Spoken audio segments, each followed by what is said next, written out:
What is going on, everybody? We're live again. We're still in the radio studio, but we're still live, baby. And we're streaming on 3 different places. The brand new Manchild Show digital programming at MC Show Digital. It's our first live show straight from our new YouTube channel. We're also streaming on my YouTube channel as well, at BoyGreenG5, and my Twitter, which also has tags to MC Show Digital, so you guys can catch it there as well. And we're here. It's Paul Esda Jr., aka Boy Green, and Jim Lurch.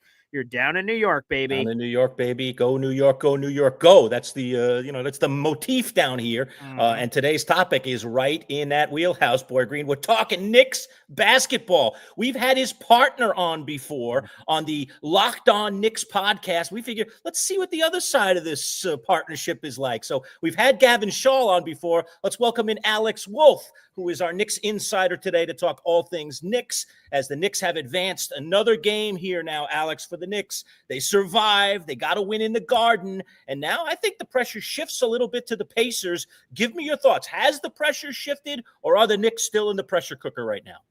I mean, I think it absolutely has shifted. If you're in a position, well, so first thing to consider, Pacers have not faced a game 6 yet this postseason. Good point. So that's one thing to consider. Thing two, the Knicks are 6-2 on the road this postseason. So, I mean, they've certainly taken care of business better on the road than they have at the Garden, unfortunately. So maybe that creates more worry for Game 7 than anything, if it should happen. But I think the pressure is on them. When you're in a closeout scenario, especially we're talking about it for a moment before the show, but Halliburton fading in the way that he did in this game where he could have closed things out, a little bizarre. I can't quite wrap my head around how he had that sort of game after the game that he had in Game 4, and just seemed completely out of it. I think some of it had to do with how the Knicks defended him. I think the Knicks defense, they embraced switching a little more. They let guys kind of own their matchups a little bit and just defend the Pacers on an island. And the Pacers just seemed a little less interested in getting, multiple off-ball actions going. It felt very different from the first 4 games of the series. And yet the Knicks also figured some stuff out on offense. It's kind of on the Pacers now to adjust to a Knicks offense where Jalen Brunson is not bringing the ball down the court, where they're not pressing him the entire length of the court and getting to tire him out that way. I think they really figured some stuff out, which is good. And props to Tibbs too. I mean, I'm not always the easiest on him, but I thought he pushed all the right buttons as far as the rotation was concerned. Oh, compliments for Tibbs. I like it. getting guys like DeLon Wright, Landry Shamet in there. I mean, I thought they made a big difference in this game. So, lengthening the bench has made it so the guys can be more energetic throughout the game. The Knicks did a really good job of controlling pace. Brunson was going crazy in the game. And then, Cat has pretty much owned this whole series at this point from a scoring perspective. So, I think the onus kind of falls on the Pacers here. It's their job to close this out at this point. The Knicks, I don't want to say it's house money because obviously you lose, you're out. But, I mean, at this point, they can – I think play a little looser and just say hey, if we play our game and it ends up working, we might be able to push this thing to the 7th game. Look, every team has weaknesses, right? I just want to talk to you. You mentioned Cat, and he's a must for the Knicks, and he's an important piece of this puzzle. But there have been some real weird things going on with Karl Anthony Towns. We were talking about it on the radio show this morning. These defensive lapses where he comes out on the perimeter and does silly stuff or shoves a guy in the back and then goes, "What was that?" I mean, what do you mean, what was it? It's called a tackle, which is known as a foul in the world of the NBA. Give me your thoughts about Karl Anthony Towns and your feelings about him. He's pretty new to the Knicks, so I want to give him a little bit of a wide berth here. But at the same token, he's one of the 2 superstars, and the Knicks need him to be, a high IQ guy. We already have a bunch of those guys on this team. Jalen Brunson maybe at the front of that pack. Can Towns be that guy, or is he always just going to be this aloof guy who picks up nonsensical fouls? It didn't cost the Knicks last night, but it could have. Yeah, I think that's one of those things you just have to – I mean, even when Cat got traded to the Knicks, I was talking to various Timberwolves people, just getting their impressions on him. And number one thing that anyone ever says when you talk about flaws with him is the fouls. And it's just I think he lacks a little bit of discipline in a way in terms of – look, I've been on record on my show saying this, and I believe it wholeheartedly. I think that he has had probably the worst whistle of anyone I've seen in this playoff so far. And granted, I haven't watched every single second of every single game, but the amount of contact that he takes on the offensive end and doesn't get called, I think that he then takes that with him and that sits in his head. And then he goes, well, if they can do that to me, then I can do that to them. Except for then he does it to someone he'll be on a switch, against a Neesmith or whatever, and then do the same thing. But of course, because he's the 7-footer and Neesmith is immediate foul. The big guy never gets the benefit of the doubt in that situation. I think he just, to your point, I don't know if it's IQ so much as just like lack of being able to control his emotions to a degree. Frustration fouls, Frustration fouls. It's that he thinks the game will be officiated evenly, and the game just it's not always kind to big men, especially when it comes to fouls. And I think that he needs to understand that. That said, he's 10 years in. I don't know if that's necessarily going away. 10 years into your NBA career, but I think you live with it as long as he doesn't foul himself out, which he's come damn close a few times, but as long as he doesn't foul himself out and he's giving you what he's giving you on offense, which is essentially an unguardable force of nature right now, and the offensive rebounding, the defensive rebounding, like everything else he's giving you, all on, a clearly bothering him left knee right now that's been bothering him for, I think, the better part of the second half of this season and the whole playoffs. You kind of just take it, I guess. It's like, that's just part of the Cat experience. And as long as he's giving you everything else that he gives you and can keep it just locked in enough with the fouls to not foul out of the game, you just kind of live with it. Oh boy. And here's the thing, Alex, and tell me if this is a fair thing to do. So last night, right, the Knicks win emphatically. This is probably the one game where there's no dramatics at the end of, don't worry about this. This is going to be coming back. And I look at the box score because, you sort of have takes during the game, and then you see the box score and you see if it reaffirms something. You're like, oh, that was sort of a sneaky thing in there. I see that OG Anunoby was 3 of 14 from the field. But I also saw that, again, ultimately he finished plus 15. But when I see the 3 of 14, I went like, oh, thank goodness. The Knicks won by a lot. They didn't need OG Anunoby, and he will be due in Game 6. Is that the way to look at her? Yikes. That was terrible offensively, and that the terrible offensively could continue potentially and leak into the next game. I think OG's been a little inconsistent during the playoffs, and I think that's kind of just the experience you get with him. Like, it feels like he's either massively on or like massively off on offense, but the process is always pretty much the same with him, which at that point you just, to quote a terrible sports franchise, you just trust the process in that one, and hope that it pays off. I think like he's taking good threes. He ironically sometimes gets into a mode where you almost like the shots that you think are out of his wheelhouse end up being the best ones. Like, he's really, throughout the back half of the season, really mastered this like step back three that he's been able to pull off, which is great. And was not something that I previously thought was in his bag. So, I don't know. I'm not sounding any alarm bells. I do think he's due. I think that he's proven that he can swing a game. Like, I think that he's been one of the biggest bellwethers for the Knicks in terms of, like, if he scores 20 plus in a game, you could feel pretty good about their chances of winning that game, because you can pretty much guarantee now that you're going to get 20 plus out of Cat and out of Brunson, no matter what. I mean, the crazy stat last night that came up on the broadcast, I think, was Brunson and Cat are the first pair of teammates since Kobe and Shaq to have 20 plus each in the first 5 games of a conference finals. Wow. And only the third duo of all time to ever do that, along with, I think, Jerry West and Elgin Baylor and Kobe and Shaq, which is crazy company to be in. Yeah. So you've got those 1 and 2 options.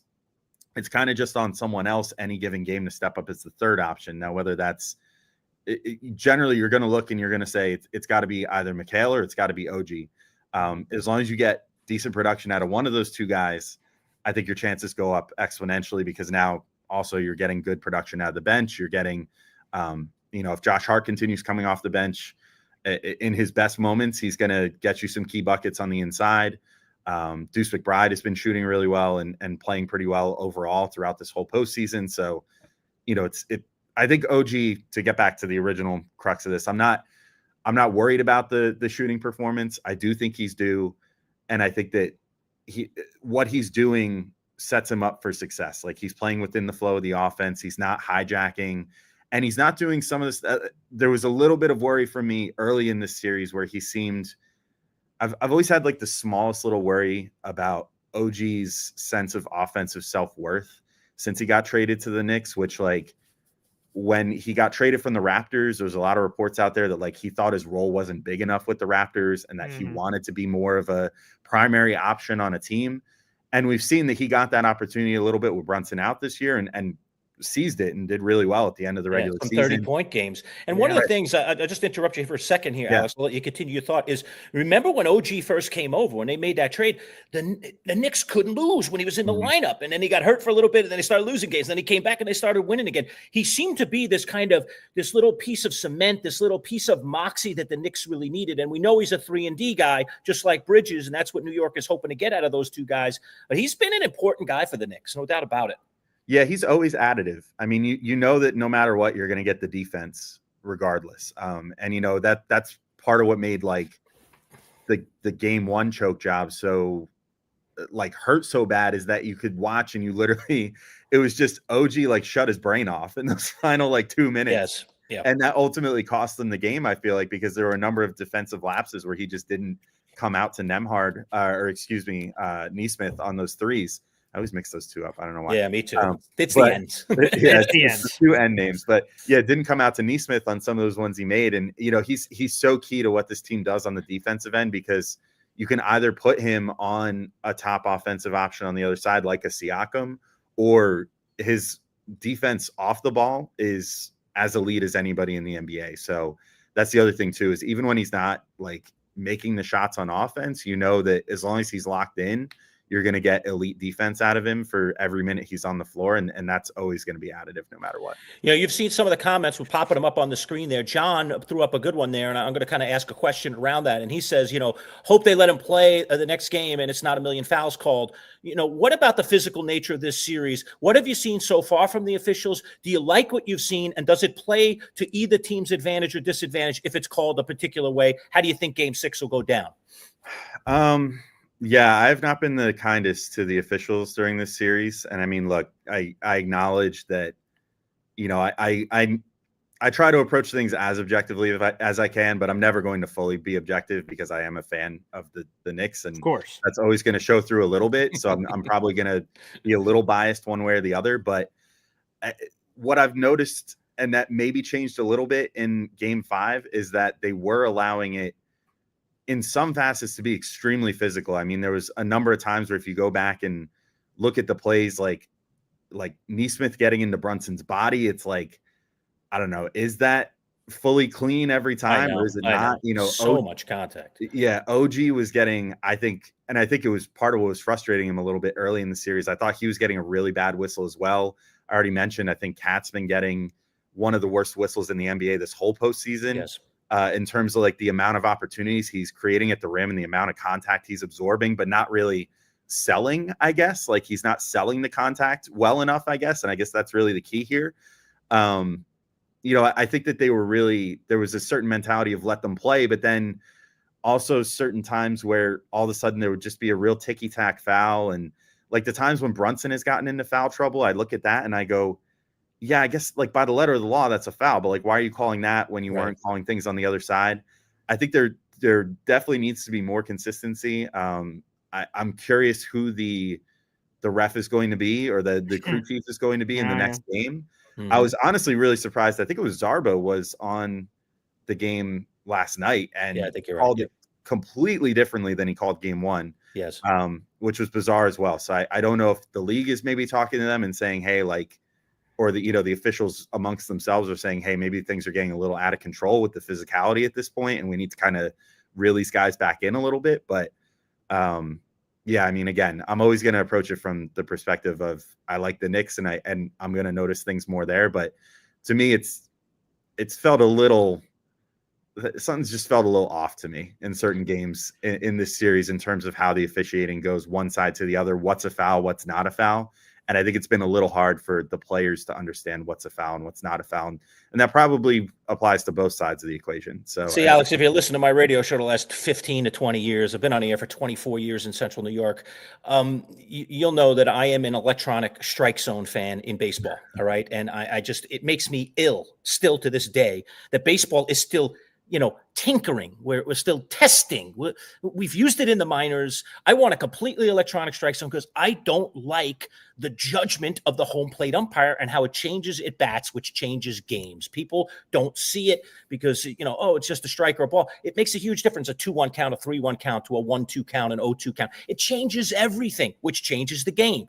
I have argued in recent weeks, I've argued for years, but I've brought it up in recent weeks in these playoffs, how the officials do tend to let players play a little bit more, but then you get lost in this haze of what's a foul and what's not. And it's just my belief, honestly, that referees, all of them, I'm not going to give one single guy credit. Every single one of them are human beings who are not capable, in my opinion, of calling accurate basketball at the pro level because of the speed of the athletes and the athleticism, and you just can't be in the perfect position. It's almost an impossible task. I wish I had an electronic strike zone or a tennis cyclops for these guys. I don't. So is there any remedy? Because a lot of times, a lot of our fans who come in to watch NBA in the playoffs see that stuff. They see it can sometimes decide games, and they get frustrated. They say, what am I watching here? This is just about officials. It's not about the players. How do you answer that question? I know it's a big diatribe I gave you there. Sorry. I was just say this goes well beyond just the Eastern Conference. It really Finals. does. It does.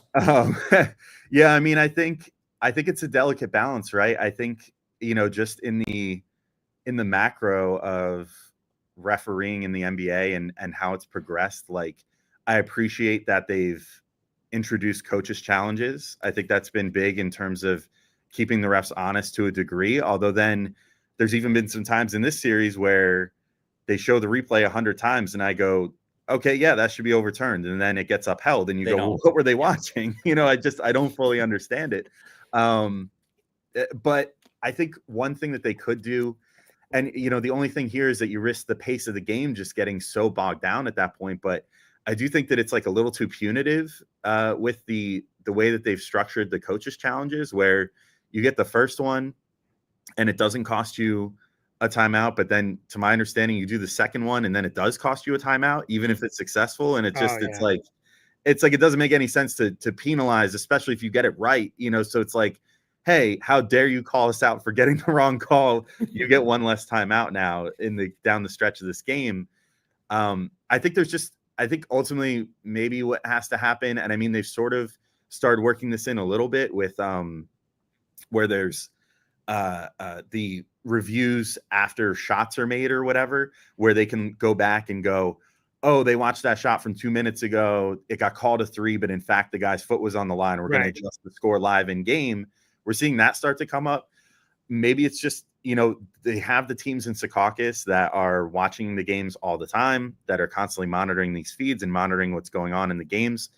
Maybe you start allowing the replay office to initiate a stoppage in play remotely and say, hey, that was blatantly wrong. We have the angle to prove it. Like, here, fix this call, and make it more definitive and like bang, bang. Like, and that's how you can kind of maybe only make that happen in the final 3 minutes of games or something. Yeah, but again, then you risk, it's like the same thing as what's going on with like the Hack-a-Mitch stuff right now. Yeah. Oh, that annoys me. That drives me crazy. Don't get me going down that road right now. Yeah. I mean, it makes the product unenjoyable. So there's like a real balance there of how do you balance making sure that the calls are correct versus making sure that your entertainment product is entertaining.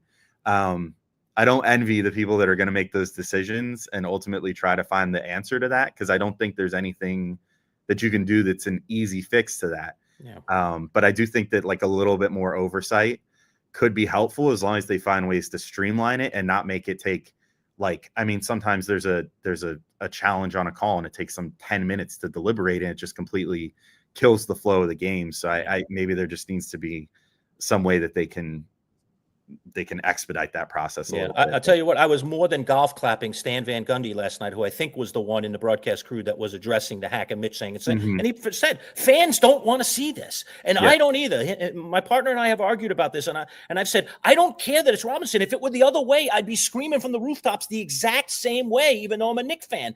It's bad for basketball. Bad for basketball. And I know college has changed that rule up a little bit to change it, right? We don't have to go off on that, but I just got to get it off my chest because it drives me nuts. That makes sense. Hey, learn how to hit a free throw. That's part of the basketball game too. But that's neither here nor there. That's the answer, right? Learn how to hit a free throw. Right. Okay. By the way, we got 150 plus people in the room. Appreciate it. We're streaming live in 3 different places. Make sure you guys subscribe to our brand new YouTube channel. That is at MC Show Digital for all kinds of cool content just like this. If you have a question for our talented guest here, Alex Wolf, make sure you guys hit it up in the comment section. We can see it live here as we're streaming on this channel. So, guys, we're here for a few more minutes, so make sure you guys continue to send all of your commentary in. We'd love to highlight some of that during our conversation here.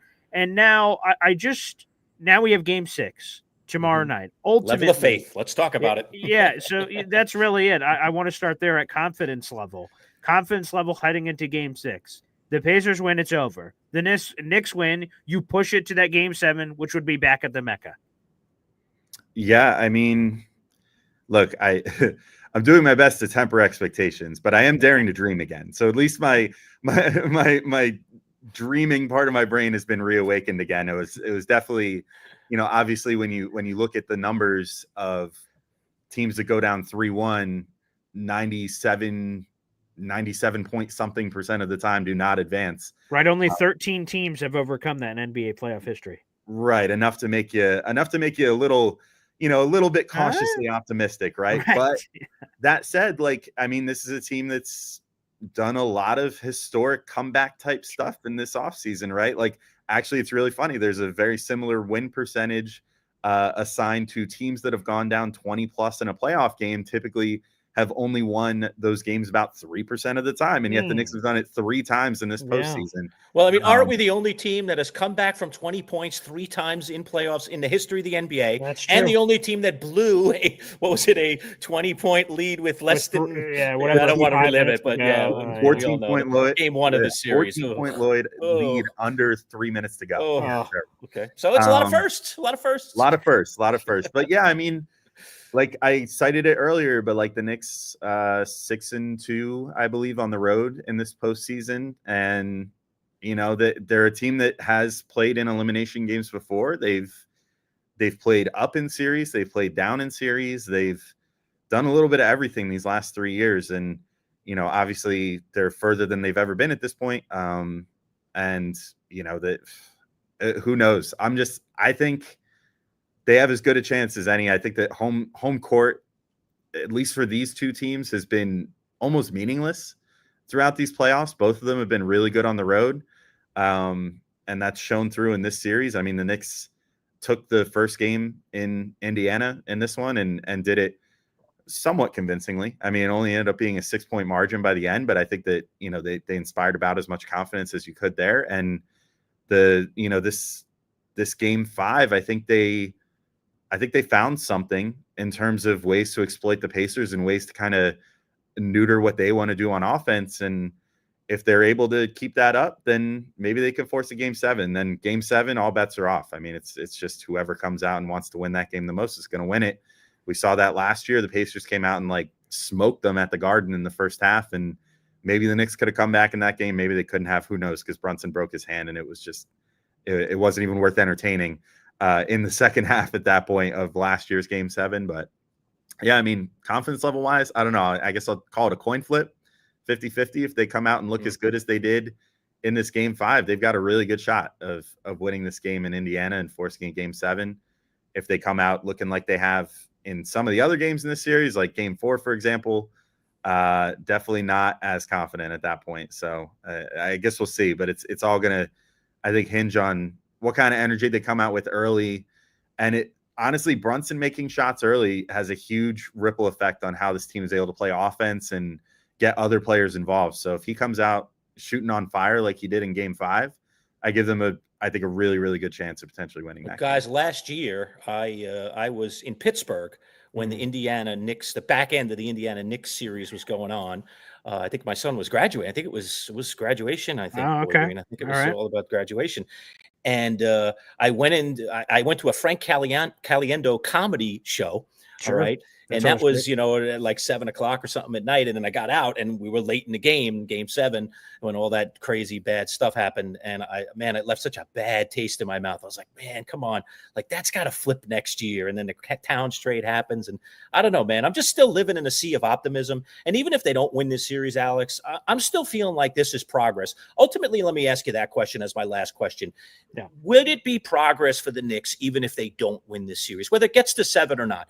Is this progress for the Knicks? Should Knicks fans be happy? Because it feels like a lot of people are going to be disappointed if they don't win this series because they feel like they were the higher seed. They're better than the Pacers. We got to get past the Pacers. They beat us last year. I still think it's progress. What do you think? Oh, it's definitely progress. I mean, you advance another round, right? I mean, you can't argue that doing something that you did for the first time in a quarter century, getting to the Eastern Conference Finals, is not progress, right? And obviously the expectations change, though. I think that's where things get different this offseason versus past off seasons. Like the first year they run up against that super hot Heat team. The Heat beat them in the second round, even though people thought the Knicks should have won that series too. And ultimately, you see the Heat go on to the finals, whatever. I guess that's validation in a way that they were able to pull that off that year. But, you kind of look at that one and you're like, well, it's the first year with Brunson, first year with this core group, whatever, give them another year. And then last year they make the Anunoby trade, to your point earlier in the show, like they go insane for that month of January. They look like a team that could win the championship. And then the injuries all set in. Randall dislocates the shoulder, Anunoby hurts the hamstring and everything else. And the elbow chip prior to that, all that stuff that derails things a bit. Brunson obviously breaks his hand in game 7 against Indy. And you just go, well, what can you do at that point? Like when you have that many injuries, Mitchell Robinson gets intentionally injured by Embiid in one of the scummier plays I've ever seen in my life, which I'll never let go of. But it's just last year, it almost felt like house money because once all those injuries piled up, you go, well, whatever they can do at this point. If they had made the Eastern Conference Finals last year, they probably get just absolutely smacked by the Celtics and probably just get swept. Nice, easy off to the side sweep. So advancing to where they did this year, look, they've stayed healthy all postseason. So I think you can finally have an answer of like, if healthy, is this team a Eastern Conference Finals team? Yeah. There's the issue of, and I go back and forth on this, but like a team in its first year together and the chemistry issues that presents, like we see often, there's not too many teams that get assembled in 1 year and win a championship anymore. In the NBA, I think the drilling process is real. Everything has to be executed in the 3-point era to such a high level on both ends of the floor that sometimes guys do need like 2 full years to understand each other's games and know where to be on the floor, how to communicate with one another, whatever. There's levels to it where you go, hey, maybe they deserve a little grace in that regard of, like this is a brand new group that had never played together before in terms of 2 really huge players that played huge minutes, and Kat and Mikhail that get inserted onto this team this year and are asked to do a lot for this team. So it's progress is the short answer. Yes, it is. Okay. But I do think that now that the Knicks have invested everything that they have into this team, which namely is, I hate to put this on him because it's not really fair to him what it costs to acquire him, but like the Bridges trade was kind of the one where like, that's where you pushed a lot of chips in. You didn't have to give up a lot of players, but you had to give up those draft picks that are obviously valuable in trades. And now you don't have to potentially make the team better. Yep. I think they're going to have, even with this historic finish and getting somewhere they haven't been in so long, they still are going to have to look at things. Leon Rose is going to Brock Aller, all the Brain Trust, Worldwide West, all them are going to have to look at things more existentially than ever before and say, what's our window? How long are we willing to go with this team? At what point do we have to dip into the super deadly second apron, which is going to be the super team killer?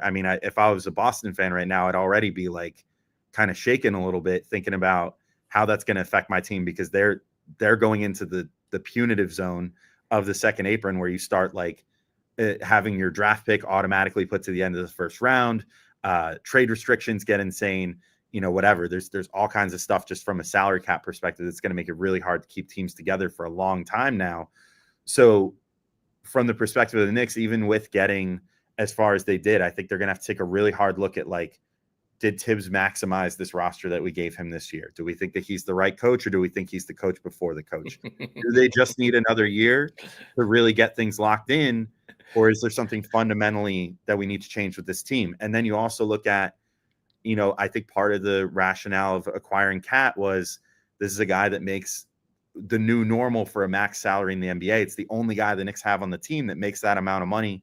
Is he the right max salary guy to potentially be the second guy to Jalen Brunson? Or do you try to get as aggressive as you can and go after someone else this offseason, like perhaps a Giannis Antetokounmpo, and give up all the rest of whatever else you have, plus some of your young players, plus Karl Anthony Towns, whatever, maybe find a third team to get involved and move assets around? Is that something you entertain? It's just a lot of stuff to consider. But luckily that's not my job. I don't want another one of those Carmelo Anthony trade, the whole roster trades. Wait. Whoa. Before we just say no to that, let me first off, two things here. First off, J Boy, appreciate you gifting a Boy Green Coffee Club membership. You have 251 raffle tickets. I have no idea what sounder we're going to do for the Manchild version of this. We'll work on that behind the scenes of a cool sounder. So J Boy, appreciate that. You just gifted a membership, and that went to Will M. So Will M, thank you very much. But also, I want to work back to this, Alex. You just talked about it, and there's been some whispers about it. We talked about it on the radio show earlier. Frank Isola joined the Rich Eisen show, and Rich asked Frank, like, how do you no teams? He didn't say, like, he didn't give a slant in the question. He just said, how does this Giannis thing turn out? And then Frank went through this very deep answer, and then ultimately said, I'll give you the slices of the pie, what it looks like. 51% Giannis returns to the Milwaukee, and they figure it out.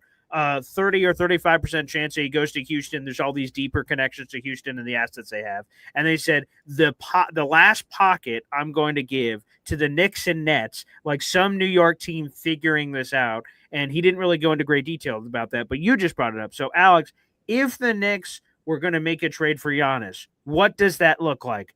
Give us a sense of the pieces involved. Oh, man. Yeah, this is stuff I'm gonna have to, like, really dig into for off-season content if and when that ends up unless they win the championship, in which case everyone's untouchable because they're immortals at that point. It's so complicated because of the aprons and the money that it's you just like to say, hey, these players would all put this package of players together and that'd be worth it. You can't do that because you have all this 1-for-1 stuff. The aprons complicated, so on and so forth. So basically, the TLDR version of the way that the aprons work and everything, and the restrictions that would be in place here is like the Knicks would not be able to bring back more money than they send out. The Bucks, I believe, also because of the situation they're in, would not be able to bring back more money than they send out. So you'd probably have to get a third team involved. Probably what ends up happening in that case, you get a team involved that would want Cat. You take whatever assets you get for Cat from whatever team that is that thinks that he will, be the piece for them, and you reroute those to Milwaukee, and then you end up getting Giannis, is basically how it works. I think the Knicks could, and then obviously send out your own swaps, and I think one more draft pick opens up for them this offseason, stuff like that. It would probably almost guaranteed have to be a 3-teamer. And there's also, you would probably want to officially do it in the new league year. Then you get the ability to do what the Knicks did last year, which is sign and trade a few guys for $1 more than the minimum salary, because you're not allowed to aggregate minimum salaries anymore. So you can sign guys for like whatever the minimum, let's say the minimum is $2 million. You can sign them for $2 million and $1 to send them somewhere else and make the salary obligations match up. So that's why they have Brock Aller in the front office. I mean, he's a genius. He's like the cap wizard, perhaps the preeminent cap wizard in the NBA. If I could be so bold, he's done so many great things for the Knicks to help them just maximize the margins over the last, 5 years since Leon Rose has taken over. So yeah, I think that's ultimately how it would work. It would probably be Cat would be the big salary going out for the Knicks to mostly make things match up. And then you just finagle whatever smaller salary pieces you can. Now, whether Milwaukee wants to give it a try again with being like, no, maybe we could still be a playoff team with Cat. Maybe they say that, but I feel like they'd probably be like, no, let's just try to rebuild and start fresh. And so then you reroute Cat somewhere else. That's the most likely way. Maybe there's a weird world where they say, and I can't see doing this just based off how they've played in the postseason, and but maybe where they say, hey, we want to keep Cat. You could probably make it work then if you do OG and Mitch. That roughly gets you to Giannis's salary price point.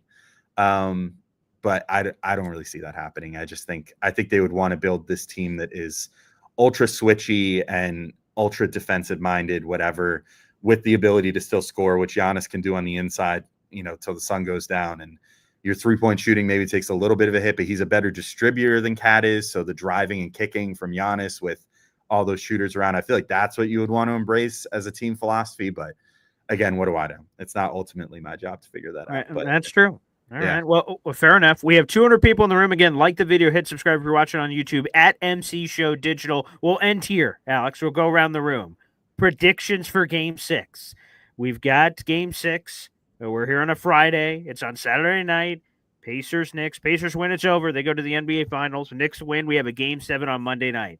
Give us your official prediction, Alex. Pacers, Knicks, Game 6. What happens? I can't pick against the Knicks, man. So I'm going Knicks win, tight one, I don't know, 5-point game, something like that. Knicks pull it out. They gut it out. They get it to Game 7. Then all bets are off. Anything can happen. But I will say, if they win Game 6, you better freaking win Game 7, man. Like, do it for these fans. How painful, right? Yeah. Do it for these fans. Do it for everyone that's hung with this team for the last forever. I mean, there are people who are full-grown adults that are out of college that have never seen the Knicks at this level before. So it's been a long time coming. So yeah, just I think they can win it. I'm going Knicks win it, and then hopefully take Game 7 on Monday. But yeah, of course it's basically a coin flip. But I'd be a bad fan if I didn't say I think the Knicks take it.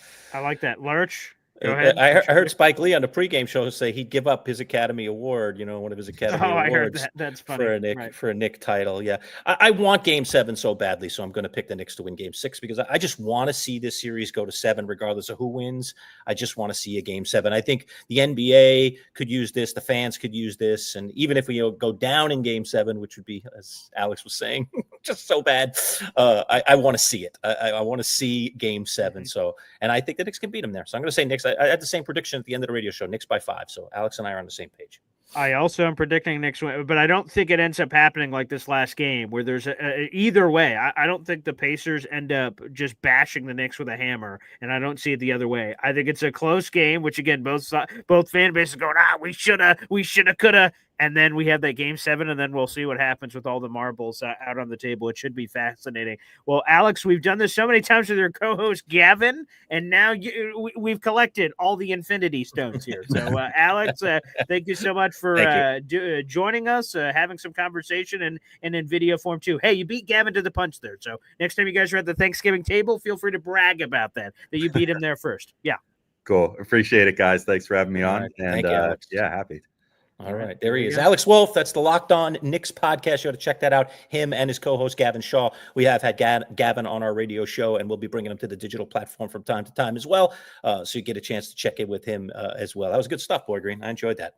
100%. And thanks to the fans. Again, 200 plus in the room right now. Thank you so much for showing all your support. Again, if you're watching on my YouTube channel right now, Boy Green's YouTube channel, there's going to be an occasional cross-pollination where we're doing stuff like this. Normally, you guys aren't getting Knicks exclusive content on my YouTube channel, but this is a perfect opportunity for you to be introduced to what we're doing and hop on over. Again, that's at MC Show Digital. I highlighted it earlier on the screen. It's the pinned comment right now on YouTube. I'll highlight it right now for more content just like this in this new world with my radio partner here, Jim the Manchild Lurch. Subscribe to the YouTube channel. That is the ad. It is at MC Show Digital, or just simply search for the Manchild Show Boy Green Digital on YouTube and subscribe. We got like 50 subscribers right now. The channel is growing like nobody's business, but this was the first live video alert, so we'll always have this. Love it. Awesome. All right. Thanks for everybody for being part of it. I hope you enjoyed the content. And we're going to have content about all different kinds of stuff. It's not always going to be the Knicks, obviously, but the Knicks, the hot commodity right now. All right, everybody. Peace out. Thank you for joining us. We'll see you. Take care.